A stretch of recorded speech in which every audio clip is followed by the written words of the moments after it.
Welcome to Talib medical academy. इस lecture में हम लोग सेल के फंक्शन के बारे में डिस्कस करेंगे। ओके, देखते हैं सेल का क्या फंक्शन होते हैं। सबसे पहला फंक्शन देखते हैं सेल का क्या होता है। सबसे पहला सेल का फंक्शन ग्रोथ। क्या? Growth and development. देखिए, सेल का जो फंक्शन, पहला फंक्शन सेल का क्या है। सेल क्या करवाता है? ग्रोथ और डेवलपमेंट सेल करवाता है। देखते हैं कैसे करवाता है। देखिए, मिटोसिस एक प्रोसेस होती है जिसमें एक पेरेंट सेल डिवाइड होती है टू आइडेंटिकल डॉटर सेल में। मान लीजिए क्या एक सेल्स है, ये क्या है, कौन सी सेल है? Parent cell. अच्छा, पेरेंट सेल्स क्या करती हैं?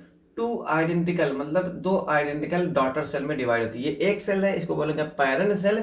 पेरेंट सेल माइटोसिस में क्या होता है? माइटोसिस में ये होता है कि एक पेरेंट सेल दो है, एक ये हो गई एक ये हो, दो जो है आइडेंटिकल डॉटर सेल में डिवाइड होती है। तो एक सेल से दो सेल बनी कि नहीं बनी? तो इस तरीके से सेल का क्या ग्रोथ और डेवलपमेंट हुआ कि नहीं? एक सेल से दो सेल होना, सेल की ग्रोथ हुई कि नहीं? सेल की संख्या बढ़ी कि नहीं में? तो इसीलिए सबसे पहला जो फंक्शन सेल का है, सेल क्या करवाता है? ग्रोथ और डेवलपमेंट करवाता है। ग्रोथ और डेवलपमेंट हमने देखा, एक पेरेंट सेल्स है, पेरेंट सेल्स क्या कर डिवाइड हो गई, कितनी सेल बनाती है? टू सेल्स बनाती है। कौन? Two daughter cell. एक वन यहाँ हमने एक सेल देखा, एक सेल यहाँ देखा। तो हमने क्या देखा? एक सेल से दो सेल्स बनी, फिर दो सेल से फर्दर सेल्स बनेगी। इस तरीके से हम देख रहे हैं एक से संख्या बढ़ती जा रही। तो हम कह सकते हैं सेल क्या कराती है?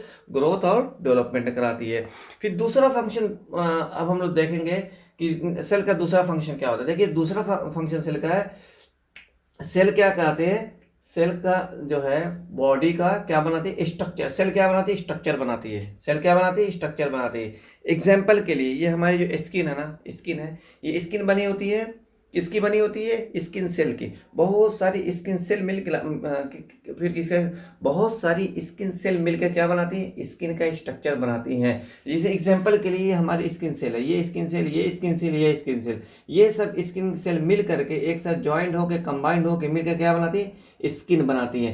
तो जो दूसरा फंक्शन मैंने बताया था कि सेल क्या कराती है? सेल स्ट्रक्चर बनाती है। देखिए, हमने देखा ये स्किन सेल है, ये भी स्किन सेल है, ये भी स्किन सेल है। तो नंबर ऑफ स्किन सेल आपस में मिल करके क्या स्किन की स्ट्रक्चर बनाई कि नहीं बनाई? इस तरीके से हमने कहा कि सेल क्या करती है? सेल स्ट्रक्चर भी बनाती है।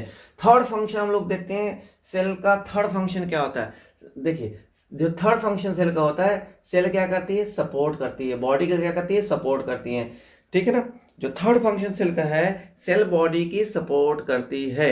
एग्जाम्पल के लिए, ये हमारी क्या है? बोन सेल है। ये हमारी क्या है? बोन सेल्स हैं। ठीक है ना। हमारी बोन सेल्स मिलके क्या बनी? बोन बनाई। ठीक है ना। बहुत सारी बोन मिलकर क्या बनाती है? हमारा स्केलेटन। ये जो दिख रहा है क्या है? स्केलेटन है। ठीक है ना। स्केलेटन क्या होता है? स्केलेटन एक फ्रेमवर्क होता है जिस पर हमारी बॉडी क्या करती है? ये जो स्केलेटन बनता है वो क्या करता है? बॉडी के हमारा सपोर्ट करता है। या हमारी बॉडी किस पर टिकी होती है? स्केलेटन पर टिकी होती है। तो सेल क्या करता है? सेल बॉडी की सपोर्ट करता है। सेल बॉडी कैसे सपोर्ट करता है? हम देखते हैं, ये सेल्स हैं, कौन सी सेल्स है? बोन सेल्स है। बोन सेल से मिलके बोन बनाती है, फिर बहुत सारे बोन मिलके क्या बनाती है? स्केलेटन बनाती है, या बॉडी का ढांचा कह सकते हैं, बनाती है। तो बॉडी का जो ढांचा होता है या बॉडी का जो स्केलेटन होता है वो किसका सपोर्ट करता है? पूरी बॉडी को सपोर्ट करता है, या पूरी बॉडी स्केलेटन पर टिकी होती है।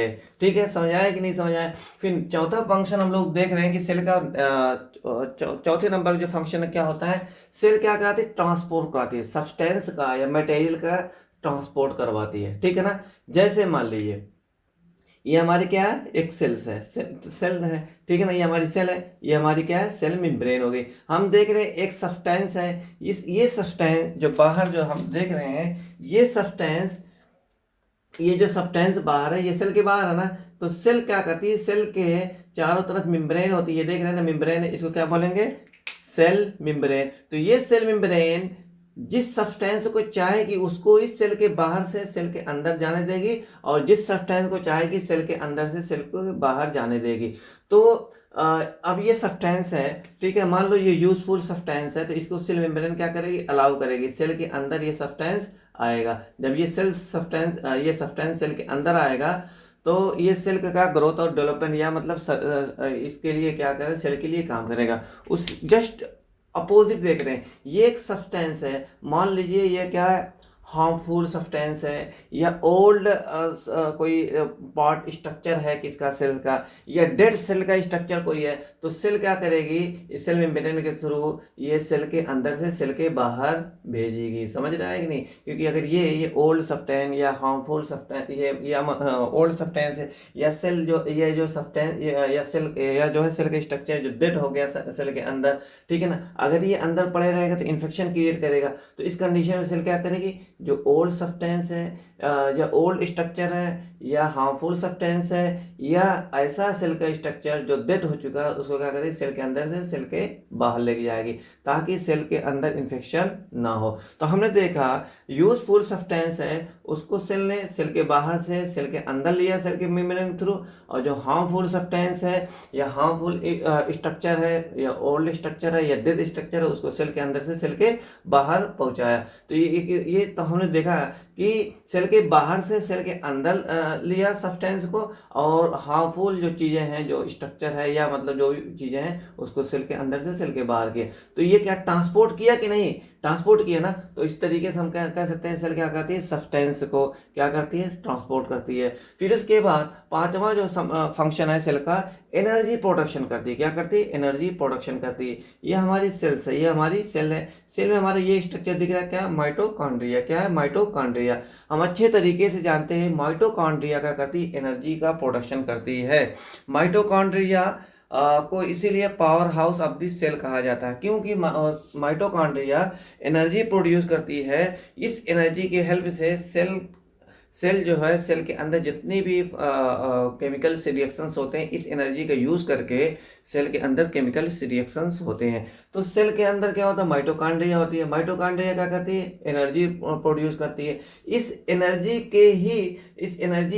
की हेल्प से सेल के अंदर जो भी प्रोसीजर, जो भी रिएक्शंस होता है, इस एनर्जी की हेल्प से ही होता है। तो इस तरीके से हम क्या कर सकते हैं, सेल क्या करती है, एनर्जी का प्रोडक्शन करती है। फिर 6 नंबर का जो हम लोग फंक्शन पढ़ने जा रहे हैं वो क्या है, सेल क्या करवाती है, रिप्रोडक्शन करवाती है। क्या, रिप्रोडक्शन, ठीक है ना। सेल क्या करवाती है, रिप्रोडक्शन करवाती है। फॉर एग्जांपल, जैसे मान लीजिए ये मेल स्पर्म सेल है। कौन सेल है, मेल स्पर्म सेल है। ये कौन सी सेल है, फीमेल ओवम सेल है। तो मेल स्पर्म सेल और जब फीमेल ओवम, जो मेल स्पर्म सेल जब फीमेल ओवम सेल से फ्यूज्ड होती है, फ्यूज्ड होने के बाद जाइगोट बनता है। क्या बनता है, जाइगोट बना। तो हमने देखा मेल स्पर्म सेल है, ये मेल स्पर्म सेल है, और ये क्या है, फीमेल ओवम सेल है। ये दोनों आपस में फ्यूज्ड हुए, ये दोनों आपस में ज्वाइंट हुए, फ्यूज्ड होके क्या करेंगे, जाइगोट बनाएंगे। अच्छा, ये जाइगोट जो बना है वो क्या बनाएगा, वो आगे डेवलपमेंट होके क्या बनाएगा,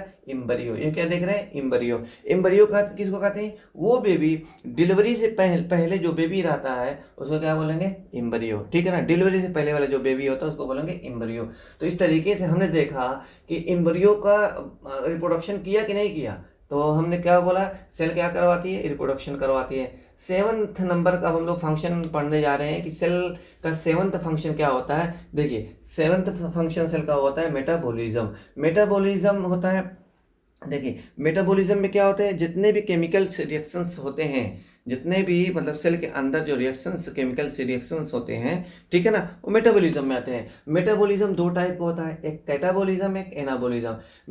देखते हैं, तो सबसे पहले कैटाबॉलिज्म, सेल क्या करवाती है सेल मेटाबॉलिज्म करवाती है। मेटाबॉलिज्म 2 टाइप का होता है, एक कैटाबॉलिज्म होता है, दूसरा एनाबॉलिज्म होता है।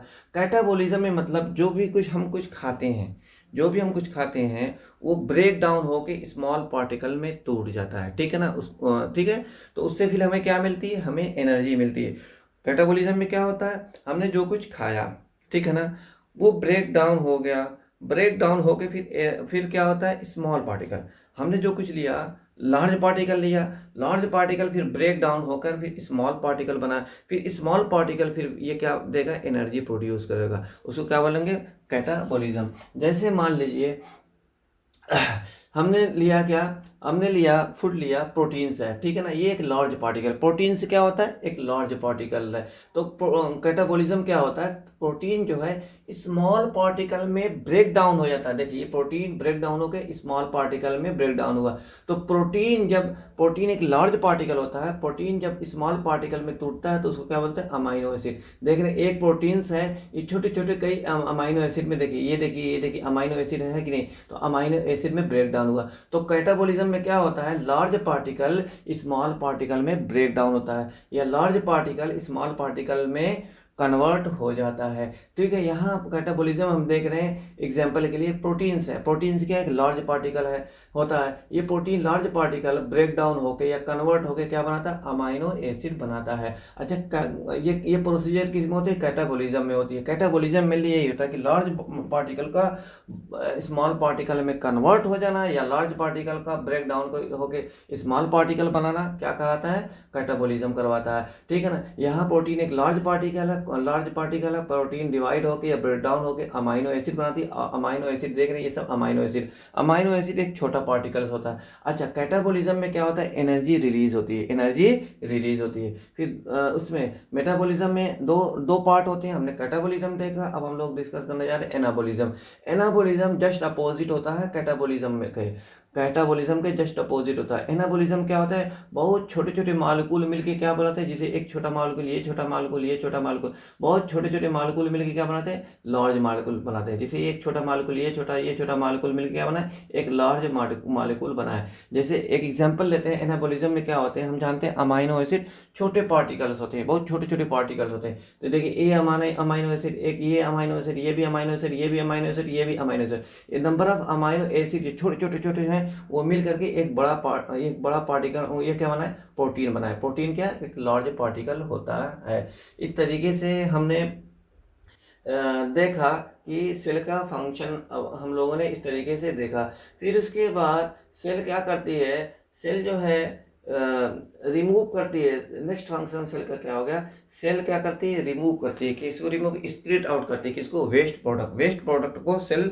बॉडी से बाहर निकालती है। अच्छा, सेल का नेक्स्ट फंक्शन जो 10 नंबर फंक्शन है उसमें क्या होगा, उसमें ये होगा कि इंस्पायरेशन में क्या होता है, जब हम लोग इंस्पायरेशन करते हैं मतलब अंदर की तरफ सांस लेते हैं तो ऑक्सीजन हमारे सेल के थ्रू कहाँ, लंग्स में पहुंचा है, फिर लंग्स से फिर कहाँ पहुंचता है, हमारे टिश्यू में पहुंचता है। ये किसके थ्रू पहुंचता है, ब्लड के थ्रू पहुंचता है। फिर उसके बाद नेक्स्ट फंक्शन जो है सेल क्या करवाती है, एक्सपायरेशन करवाती है। एक्सपायरेशन में क्या है, जो हमारा कार्बन डाइऑक्साइड है वो कहाँ, हमारे टिश्यू से जो है सेल के थ्रू फिर क्या बाहर निकलता है। ठीक है ना, इस तरीके से हम लोगों ने सेल का फंक्शन का देख लिया। Thank you for watching my video.